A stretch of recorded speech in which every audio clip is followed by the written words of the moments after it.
With massive layoffs in nearly every sector, weakness in manufacturing, car sales, and housing, and the biggest one-month decline in the trade deficit since the financial crisis, the economic picture is not looking good, which might explain why so many billionaires are loading up on gold, including hedge fund manager John Paulson and real estate mogul Sam Zell.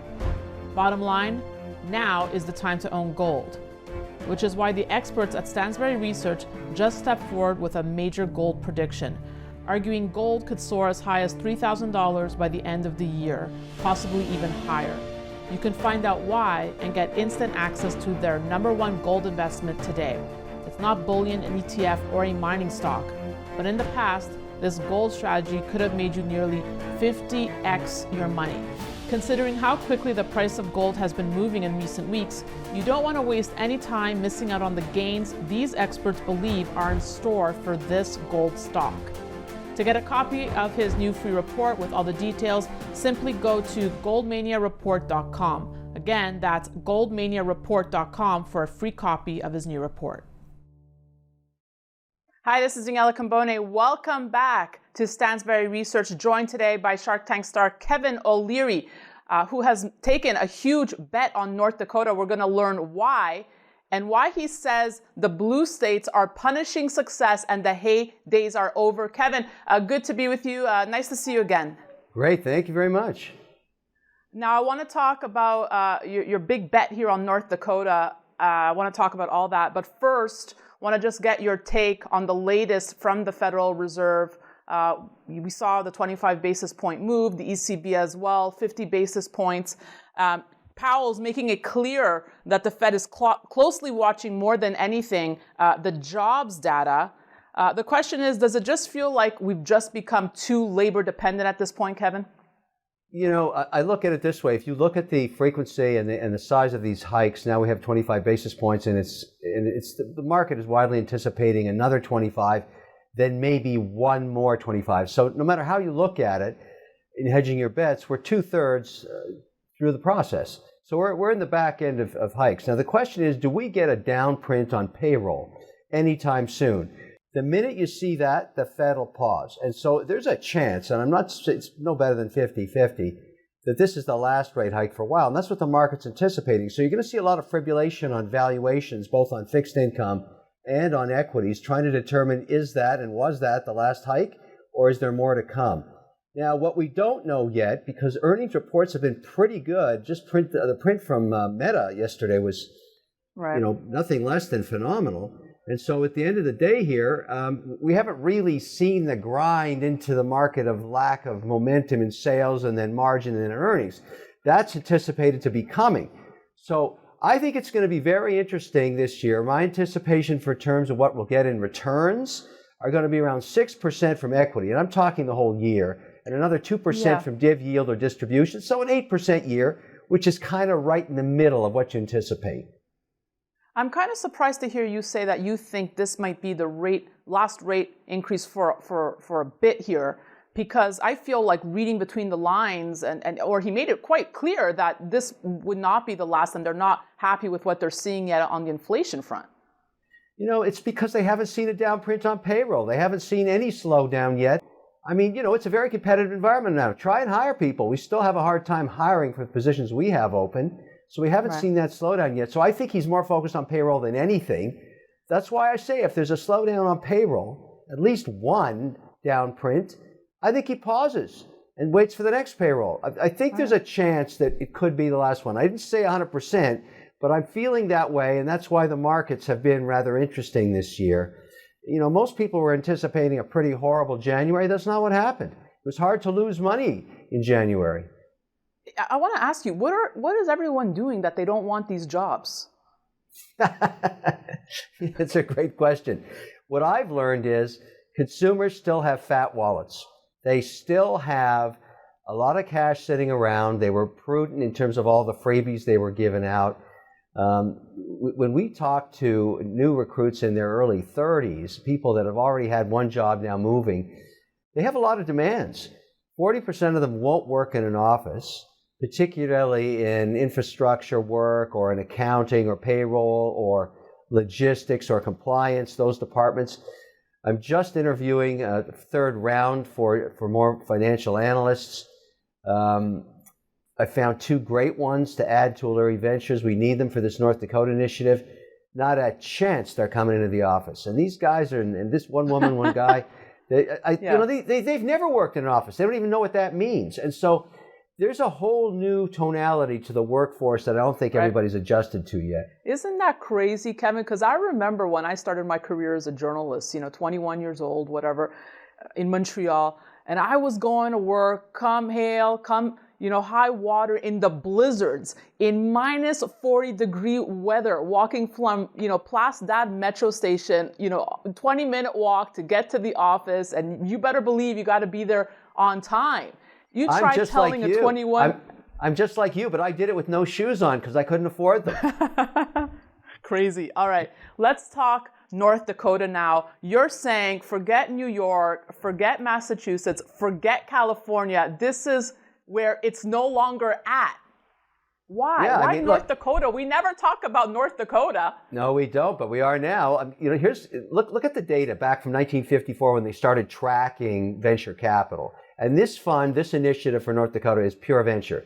It's startups, it's going into early stage, round A, round B companies.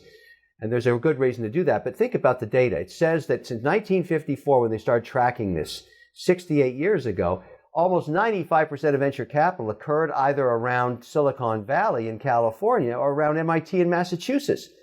Now, those are the worst states in the union to do business in. Why would you ever put money into Elizabeth Warren's land, where she punishes you for success, where you get super taxed the minute you start making any money? Or California, which isn't even in business. I would never put money into either of those states, nor New York. I just took a big project out of upstate New York that was going to be powered out of back of the meter in Niagara Falls. It's so messed up. Their policy's so terrible. We moved it to Norway. Same thing with New Jersey. The place to do business are in these flyover states that have become very competitive. And the secret sauce is what we were just talking about.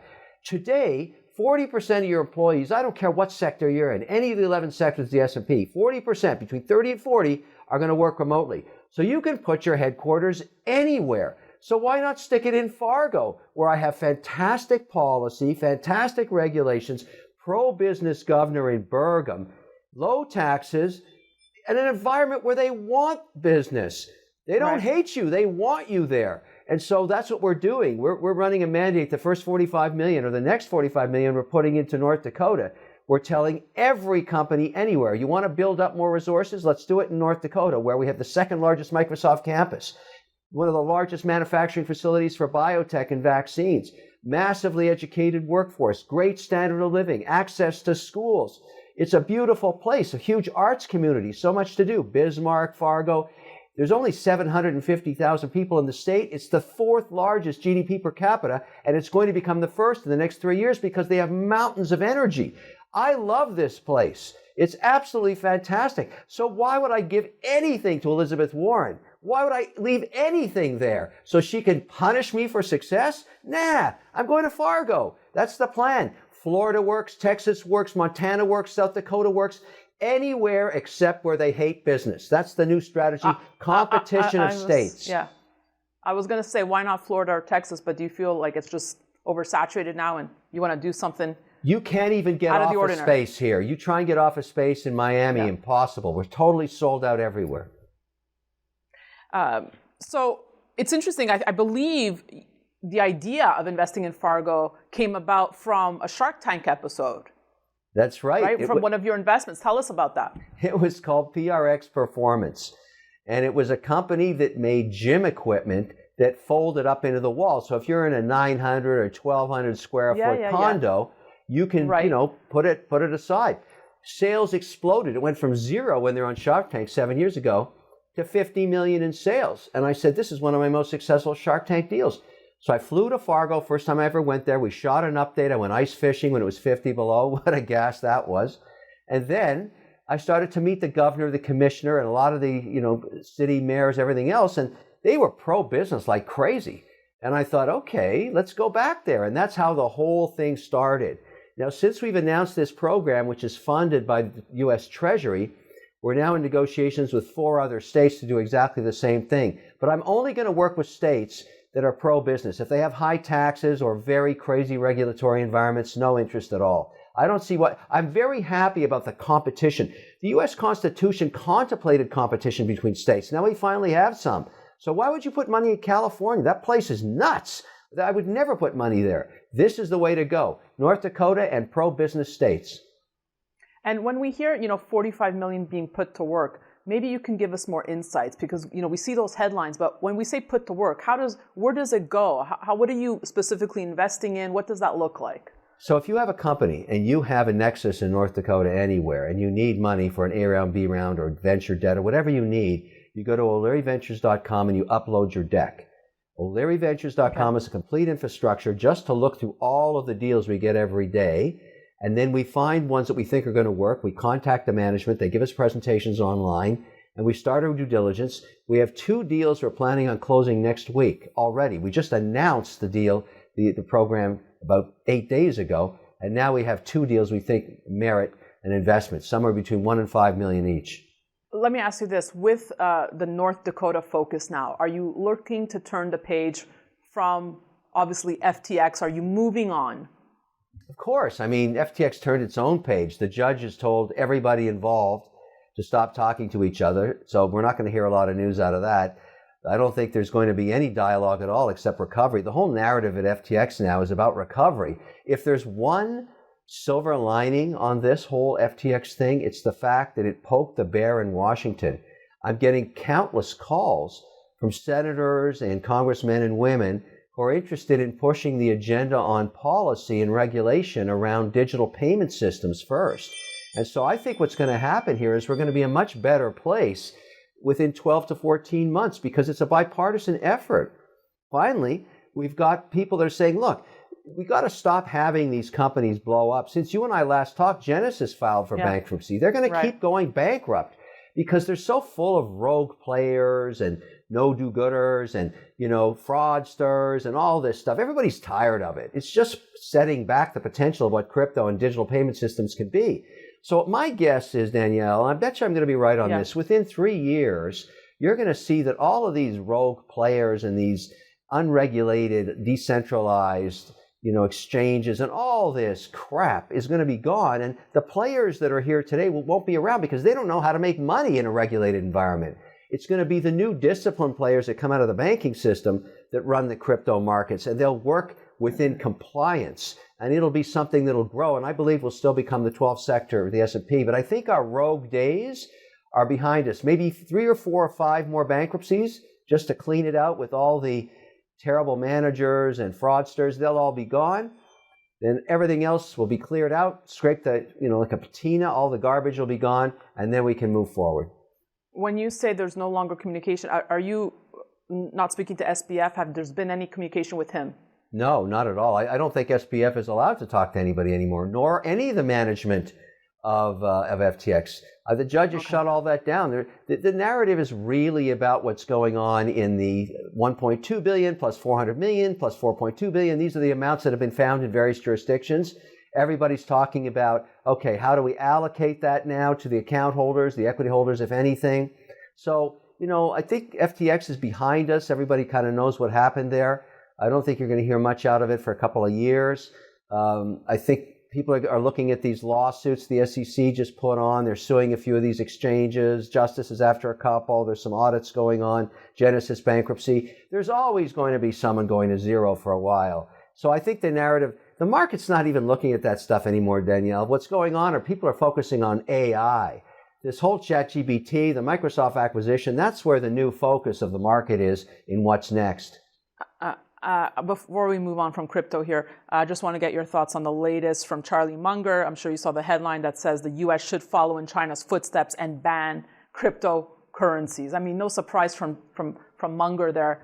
Thoughts on that? Yeah, look, I know Charlie's position on it. I love that guy because he's a cash flow guy, but that's never going to happen. Bitcoin's never going to go away. Crypto is software. There's nothing nefarious about software. Software didn't do anything wrong. It's the people that were abusing it, misusing it, and frauding with it, and the bad actors, they're going to be gone. I mean, I agree with making them illegal, but not the actual technology, which is very advanced. I'll give you a use case that I think you'd appreciate. This just happened to me this week. So I'm a big watch collector.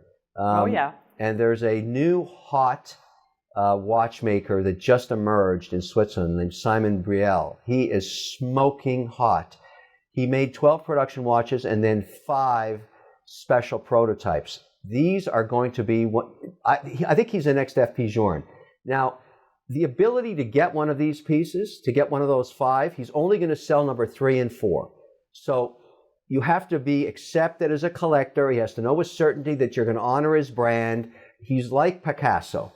So wow, where did he come from? He came out. He was a watchmaker, an apprentice watchmaker, and then he started showing some tendencies towards tremendous style, unbelievable dials, incredible, never seen before pieces of art, stunning, all kinds of innovations that no one's ever seen. Like the gears are made of shark teeth, or they look like little shark teeth working together. Of course, that fits for me, being a shark and all that. But also incredible polishing techniques and this new modeling with gold on the dial, which is unbelievable. The point is, to get that piece, you have to be accepted, and there's only 2 for sale. The first one went to a minister in the United Arab Emirates who's a friend of mine. So he went on my behalf to Simon and introduced me. We did a long 1-hour Zoom.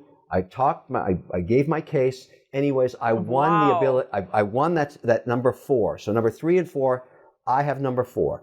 Now I have to pay him. I have to put my down deposit on. So material amount of money. So you have to make a pitch. I have to pitch. I have to get on my knees, Daniela, and beg for the piece. I have to beg for the piece. Oh my goodness. He accepted me. Crazy. Now I have to transfer the capital, which is material. Now get this. The SWIFT system, I take US dollars. I got to transfer it to a bank in Zurich. 3 days. Right. They got my money for 3 days. They're not paying me any interest. Then I got to transfer the USD into Swiss francs. I get clipped 20 basis points there. And then I got to pay Simon. I'm getting totally screwed. Now, if I had... Yeah, but you don't care. Well, I care because I realize if I could just use a digital payment system like USDC or any other one that was regulated, I could send it to in 1 second. And so that's why this innovation is going to happen. And I'm just one use case, but the point is these senators, these governors, now Toomey has retired. We knew he was carrying the digital football until Jan 3rd. Now we have Haggerty's team. He's picking up the baton, and I think he's going to become the go-to senator, kind of hockey sticking through the House. So I'm hoping that we'll get some policy in the next 9-12 months. We'll see. I want to talk investment strategy as we wrap here. And by the way, I saw that twinkle in your eye when you mentioned gold in relation to the watch, Kevin. But want to talk strategy. And Ray Dalio says cash is more attractive than stocks and bonds on the back of the rising rates here. Your take? Yeah, I saw Ray's comments. So we are at 38% cash, yielding about 3.2 to 3.8% depending on duration. That's a pretty high amount for us right now. We also put on a 4% Bitcoin position starting in the mid-November after the FTX debacle. We had to reestablish some positions. But obviously, we put them up in Canada under the OSC jurisdiction, which is a completely compliant platform called BitBuy. That's where I hold it. And that is one of my best performing assets. We were buying it just sub 17,000. Here we are at 23. It's been a great performer. Everybody has their own opinion about of any of the cryptos actually. But I think now is a time to be very careful with crypto because Bitcoin, you don't have to have 32 positions. You can have 6 and you get the same volatility. On equities, I'm a little more cautious. I won't buy anything now that doesn't have positive cash flow on all 11 sectors with distributions. I'm hoping to get 6% capital appreciation by year end on the equity plus 2% yield of some kind. Bonds were terrible last year. We're tiptoeing into short duration, triple B and above a little bit. I think you got to keep your powder dry. I'm kind of in that Ray camp. 38% cash is a lot of cash. The big decision I'm trying to make today is how much of this chat, AI do I want to buy? It's a smoking hot deal. The valuation's crazy, but I think I have to participate. Well, I'll tell you who's feeling no pain. Ferrari profits jumping 13% in 2022. Supercar makers expect an even better 2023. Talking about luxury goods. Your thoughts on, Ferrari, and what does that tell us about the economy? Well, Ferrari has become a luxury brand in itself. Even if you don't buy the car, you can buy the merchandise. It's smoking hot as well. I mean, all these categories. Let me give you some categories that have really kept pace with Ferrari. Vintage cars, not cars that are less than 10 years old, but the vintage Ferraris have outpaced the S&P dramatically. Vintage watches have outpaced. Vintage writing instruments, pens, modern art. I mean, there is a desire to deploy alternative asset classes in this cycle like never before. And so when I make watch purchases like what I'm doing right now on the Simon Brielle piece, that's really an alternative asset class. I mean, it's sort of, I'm thinking I'll make 11 to 17% a year on that in the next 20 years, like I did with my FP Journe. So Ferrari falls into that category. You're seeing the same thing with Tiffany, Patek Philippe, Audemars Piguet. All of these brands have survived the volatility of 2022 and are coming into 2023 very strong because there's a lot of cash, $4 trillion cash on the sidelines looking for a place to be deployed. And you still can't get Rolexes anywhere, Kevin. No, Rolex market I'm very familiar with. Primary Rolex, no, you can't. Secondary market's down 28% if the watch is less than 3 years old. When you get past 3 years, it's been a very stable market. Vintage, they have a new program, Danielle, that they're trying to launch in March, where if you bring your old piece in, they'll re-authenticate it with a new certificate. I think they're going to have a hard time with that because they require you to give up your original certificate, which I would never do. And so Rolex is going through this remarkable transition because they realize their secondary market is far more valuable than their primary. It's 12 times the size, and they want to somehow figure out how to participate in that. So a lot of these brands, Rolex is contacting me about this. I've got a massive Rolex collection. And I said, guys, I'm never giving up my primary certificate, ever. Let's wrap with this, Kevin, with the time we have left. I just want to get your thoughts on Trudeau, who we don't know if he'll now be in power by the end of the year, and couple this with the Bank of Canada governor coming out saying they're offering a bleak forecast, predicting economic growth will be pretty close to zero over the next 2-3 quarters. How much trouble is Trudeau in? I think there is very little chance that he is around, much longer than the end of this year. There's a fatigue, a Trudeau fatigue that you find, and this happens to many prime ministers that outlast their welcome. I don't want to have any. He's been a very, very successful politician, no matter how you look at it, just in his tenure, how long he's lasted. He, in my view, is the worst manager Canada has ever had. The worst. The absolute worst. There is no one as bad as he's been. And I don't mean that with any disrespect. He's just a terrible manager. He's completely unqualified to be the CEO of Canada, which is what the Prime Minister is. It's so important that he is gone. We need to thank him for his service, and I do not disrespect him or his office, but it's very important that he is gone. Very, very important for Canadians. We are the richest country on earth run by idiots. And I don't mean Trudeau is an idiot. I'm just saying categorically the worst management everywhere. And it's got to change. He has to step down. He should do it on his own, but the electoral system will do it for him. The worst manager. And just in case you didn't get it, he is the worst manager Canada's ever had. Well, I'm glad I wrapped on that question, not mincing any words. Kevin, always good to be with you. I'm going to go check out that watch manufacturer, Simon Breguet. Yeah. Thank you. Okay. Take care. I'm going to go Google that. Thank you, Kevin. We'll Bye-bye. see you soon. And thank you all for watching. Stay tuned to the Daniela Cambone Show here on Stansberry Research. And don't forget to sign up at danielacambone.com. That's it for me. Thanks for watching.